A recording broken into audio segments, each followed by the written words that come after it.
ദേശീയപാതയിൽ CCTV സ്ഥാപിച്ച് സൈനിക നീക്കം ചോർത്തിയ പഞ്ചാബ് സ്വദേശി അറസ്റ്റിൽ. പത്താൻകോട്ട് ജമ്മു ദേശീയപാതയ്ക്ക് സമീപമുള്ള കടയിലാണ് പ്രതി ബൽജിത് സിംഗ് CCTV സ്ഥാപിച്ചത്. ദൃശ്യങ്ങൾ പാകിസ്ഥാനിലെ ചാര സംഘടനകൾക്ക് ഇലക്ട്രോണിക് സംവിധാനങ്ങൾ വഴി കൈമാറിയെന്നും കണ്ടെത്തലുണ്ട്.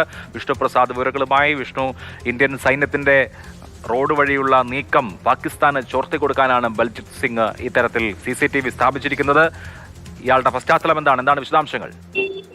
അഭിലാഷ്, ഇതിപ്പോൾ ഒന്നിനു പിറകെ മറ്റൊന്നായി സമാന രീതിയിലുള്ള കേസുകൾ ഇപ്പോൾ പഞ്ചാബ് പോലീസ് പിടികൂടിക്കൊണ്ടിരിക്കുകയാണ്. നേരത്തെ തന്നെ തന്ത്രപ്രധാനമായ കണ്ടോൺമെന്റ് സ്റ്റേഷനുകൾക്ക് ഉൾപ്പെടെ മുൻപിൽ CCTV ദൃശ്യങ്ങൾ ചോർത്തി നൽകുന്ന ഒരു സംഘം പ്രവർത്തിക്കുകയും അവരെ പിടികൂടുകയും ചെയ്തിരുന്നു. ഇപ്പോൾ ഇതുമായി ബന്ധപ്പെട്ട തുടരന്വേഷണത്തിലാണ് പഞ്ചാബ് സ്വദേശി ബൽജിത് സിംഗ് പിടിയിലായിട്ടുള്ളത്. ദേശീയപാതയിൽ കടയിൽ CCTV സ്ഥാപിച്ചാണ് ഇയാൾ സൈനിക നീക്കം ചോർത്തിയത്. നിരന്തരം സൈന്യം സഞ്ചരിക്കുന്ന പാതകളിൽ ഇത്തരത്തിൽ CCTVകൾ സ്ഥാപിക്കുകയും അവിടെ നിന്നുള്ള ദൃശ്യങ്ങൾ പണത്ത് വാങ്ങി പാകിസ്ഥാനിലേക്ക് മറച്ചു വിൽക്കുകയും ചെയ്യുന്ന ഒരു സംഘം തന്നെയാണ് ഇപ്പോൾ പഞ്ചാബ് ഉൾപ്പെടെയുള്ള ഉത്തരേന്ത്യ സംസ്ഥാനങ്ങൾ കേന്ദ്രീകരിച്ച് പ്രവർത്തിക്കുന്നത്. എന്തായാലും ഈ ദൃശ്യങ്ങൾ കൈമാറിയ വകയിൽ ഇയാൾക്ക് 40,000 രൂപ പ്രതിഫലമായി ലഭിച്ചിട്ടുണ്ട് എന്നും അന്വേഷണ സംഘം കണ്ടെത്തിയിട്ടുണ്ട്. ദുബായിലുള്ള അജ്ഞാതനിൽ നിന്ന് പ്രതിക്ക് നിർദ്ദേശങ്ങൾ ലഭിച്ചിരുന്നു എന്നും പഞ്ചാബ് പോലീസ് സ്ഥിരീകരിച്ചു. എന്തായാലും ഇപ്പോൾ ഇയാളെ പിടികൂടിയതിന്റെ പശ്ചാത്തലത്തിൽ കൂടുതൽ ആളുകളിലേക്ക് അന്വേഷണം നീട്ടുകയാണ്.